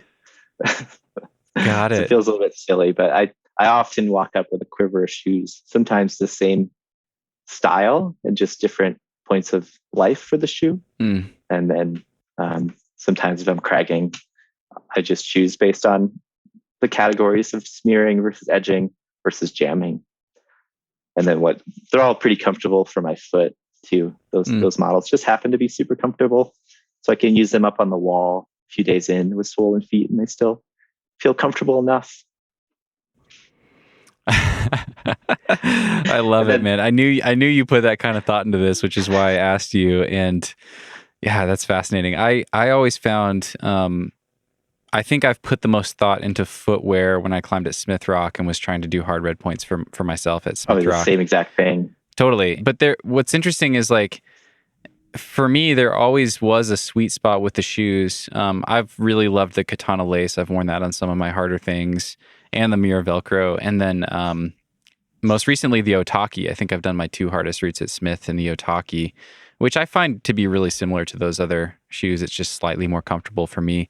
But I always found that like the sweet spot at Smith, at least, where you get edging, but you get kind of smudgy edges. They're almost like little micro smear edges.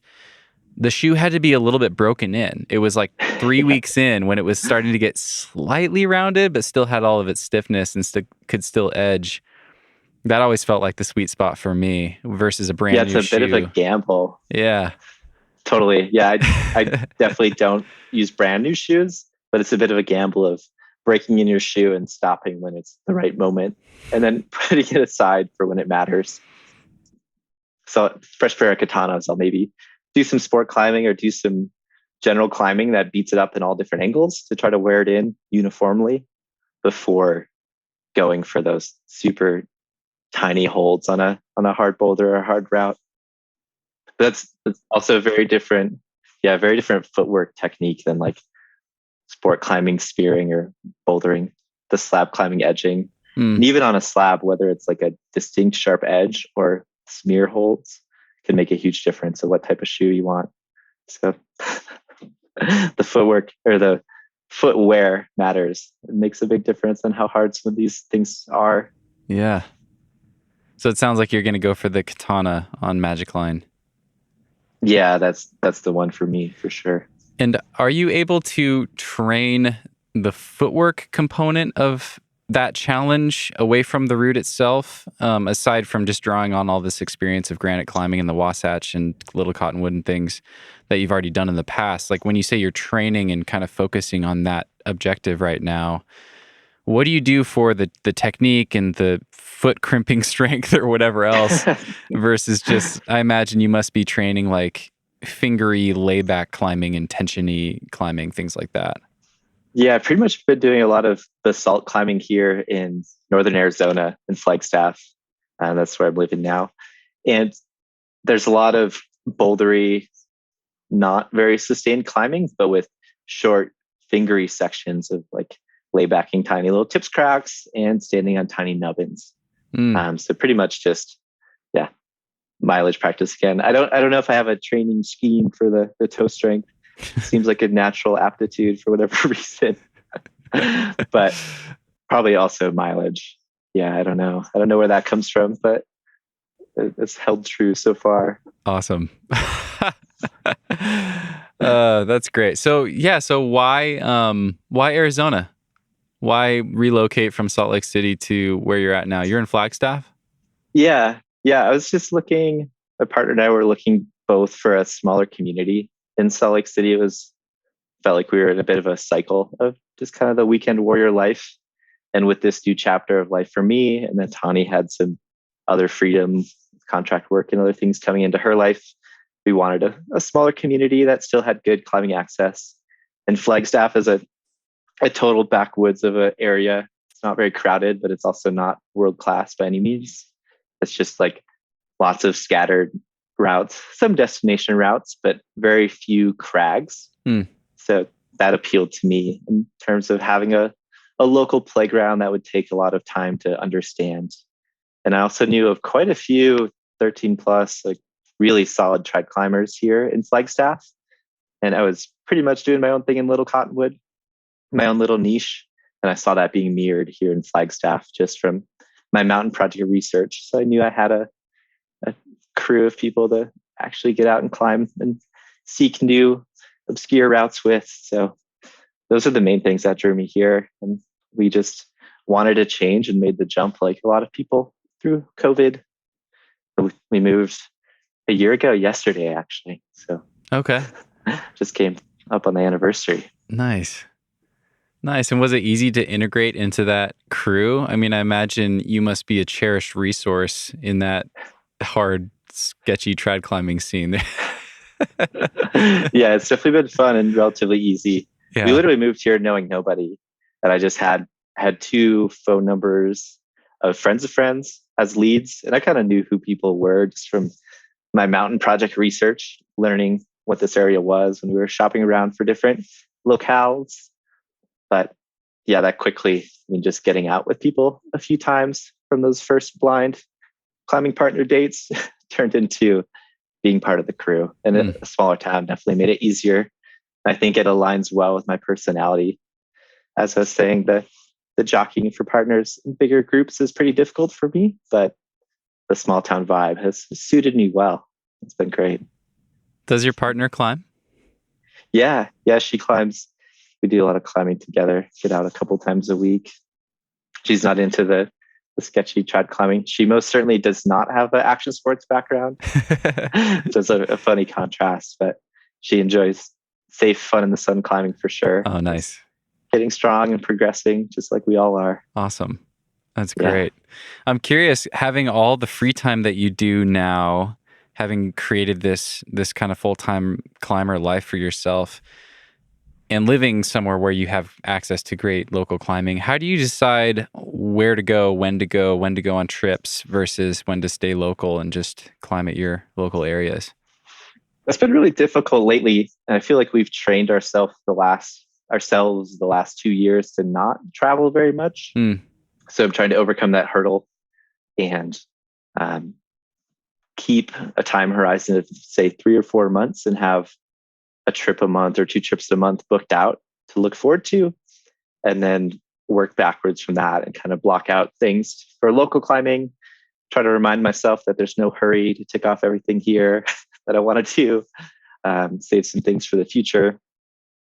And then working back to week is I just live and die by my calendar. I sit down once a week and plan out when I'm going to climb and shoot out some text messages. Yeah. And then put it in my Google Calendar and blindly follow that. That's amazing. That's amazing. I'm curious. That brings a question to mind too. So this is a little bit more digging into the interpersonal side, but you mentioned, having your job at BD, having a full-time job plus the real estate work that you're doing and the carpentry and the remodeling and stuff, going from kind of all to nothing, like having all these different things that you're pouring energy into outside of just climbing to now being a full-time climber, more or less. What have been some of the things that have filled that gap of productivity, of fulfilling work, of feeling like you're doing something beyond just your climbing? I'm curious if you have felt a need for that at all, because so many people do. I remember having this dream that like this is going to be my dream life and it's as good as it gets. And then when you don't have anything to balance climbing with, it's like pretty disorienting. And climbing is a lot less interesting than we like to think it is when you don't have anything else going on in your life. It really is. And I definitely had that. The remodel project here took me through June of last year, but then the last 8 months or whatever have been a bit of a trip, a lot of decompressing, but also feeling aimless at times in a way that I've tried to keep constructive, but I'm sure you feel it. It's like, what do you do for a rest day? And rest days happen one to 2, maybe 3 times a week. And that's a lot of time to fill without full-time employment. It's a great problem to have. But I've tried to do some volunteering at a local makerspace. That's one thing I've filled some time in. And then what does that look like? So that's a local Flagstaff's a town of like 80,000 people. So kind of a small city of sorts. And this makerspace is a volunteer-led community wood shop and metal shop creative space, and it's fairly new. And I just have been involved in the capacity of fixing old machines and doing general infrastructure improvements. Oh, that's cool. So that's an easy piecemeal way to use my skills and feel like I'm getting a little bit back.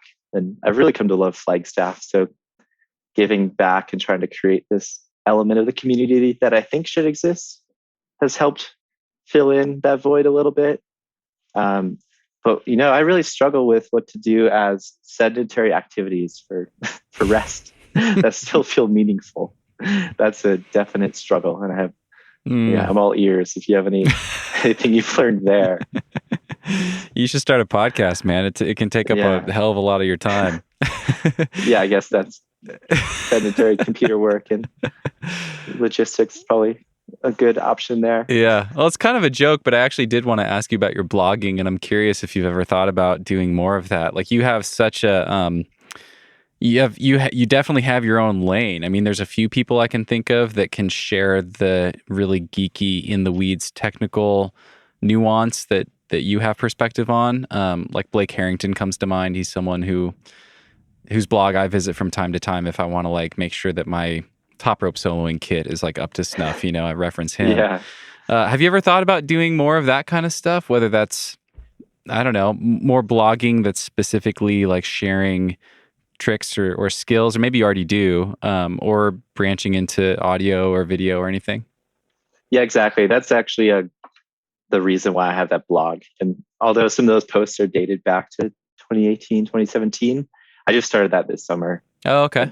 That didn't come to mind, but that's absolutely one of those elements of trying to create a holistic climbing life. It's not just about ascents, but knowing that I was a 20-year-old guy in a cubicle reading up every single blog I could and know that information shaped my life drastically, is the framework that led me then to, or I guess that experience led me to see this as valuable, and is exactly why I'm doing this blog rather than social media. I was in the social media cycle a couple years ago and haven't really been on any of the social media platforms for a few years, and was struggling how to share those stories and that voice of mine. But agreed, this has been something I've tried to fill, and is actually a sedentary activity that's mentally stimulating and relatively interactive to try to give back to the community. So that's one. And then also I had done a few clinics at the Craigan Classic, that sort of thing. And I think I have a pretty unique voice to speak to the early trad climbers, having designed some of this equipment and knowing all the tech specs, and then also knowing exactly how to misuse the equipment to make things happen.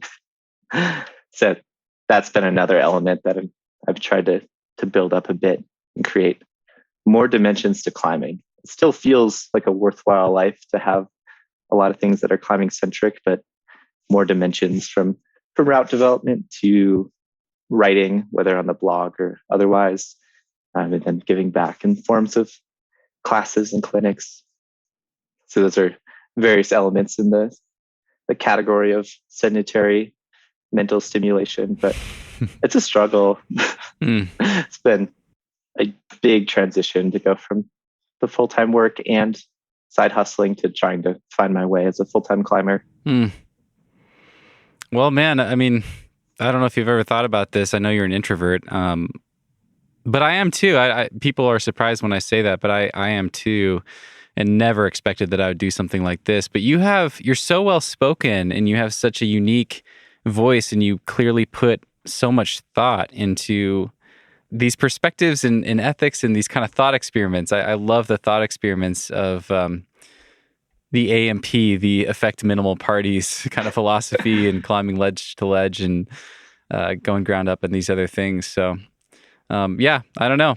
I would listen to your podcast, I guess, is what I'm getting at, if you ever decide to make one. And I'm sure if people are still listening to this at this point, they'd probably be really into it too. So if you ever get curious about that, hit me up. We can talk shop. Yeah, this has been a good tester. This is the first podcast I've been on. So. Awesome. Well, this has been amazing, man. Yeah, this has been fascinating. So fun to learn about your life, about your time camping in your van at BD and your unicycling and everything else. Is there anything else that we didn't get to that you'd love to talk about? I don't think so. I think those are a lot of the fun highlights of my life. Often not climbing related, but thanks for having me. It's fun to tell a few stories and get to meet you in person, virtually. Exactly. My pleasure, man. My pleasure. Great to have you. Really fun. For people that have enjoyed this conversation, be sure to check out Brent's blog. I will link to that in the show notes. It's brentbarghahn.com. Am I getting that right? Yeah, you nailed the pronunciation. Awesome. Nice. Yeah. One of your friends called you a tough Barghahn. Yeah. So that's how I remember your pronunciation of your last name. The hard bargain was There we go. Hard bargain. Yeah. Was the one going around Salt Lake. Well, amazing, man. What is next for you? What's in store for the rest of the day, and what's coming up for you with your climbing? Today's the rest day. I'm probably going to go make another cappuccino, Nice. do some reading. That sounds I'm great. a hobbyist barista, one of my sedentary hobbies. And then doing a little bit of rest work. And then my friend Laura lives in Flagstaff. We're headed up to Moab in a couple days to go do some hard crack climbing. Oh, sick. Sick. Yeah. I actually just read that you were trying Mason Earl's 514 up there, Stranger Than Fiction. Is that right? Yeah, that's where we're going to go work on. Sick. Laura's been climbing on it quite a bit. And I went the first day that either of us had been on it, almost a year ago already now. But I'm excited to get back on it and check it out. That's definitely in the realm of, like I said, trying to break into the solid 514, the official crack realm. bona fide 514. Yeah. Nice. That one's unrepeated, but that one's legit. It's hard. Cool. Amazing, man. Thanks so much for your time. Really appreciate it. And let's do this again. It'd be really fun to do a round 2 with you sometime. Cool. Yeah. Thanks for chatting, Steven.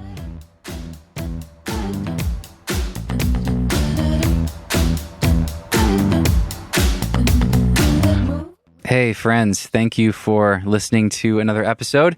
If you enjoyed that one and want to learn more about Brent, be sure to check out the show notes at thenuggetclimbing.com. There's a link to the show notes right there in your podcast app, regardless of where you're listening from. I linked to his blog and his article where he shares his rope solo setup if you want to see that. And I shared a video he sent me of him doing some extreme unicycling back in 2012, and it's amazing. You've got to see it. Also, be sure to check out Athletic Greens. I truly am a fan of this stuff. I've been taking it every day for the past 3 months or so, and I love it. It's refreshing. It tastes good. It tastes way better than I imagined it would when I saw a picture of it, and it's super good for you. There's no weird ingredients or artificial flavors.